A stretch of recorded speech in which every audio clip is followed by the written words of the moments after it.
जमी धाना राजा हमरा से बेस के हूँ मिली न देसी वाली घिउ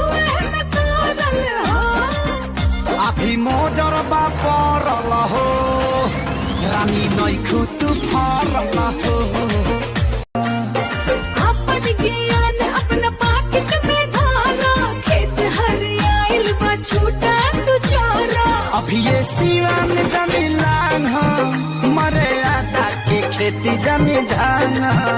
राजा हमरा से बेस के हूँ मिली न देसी वाली घिउ में करल हो अभी मोजर बा परल हो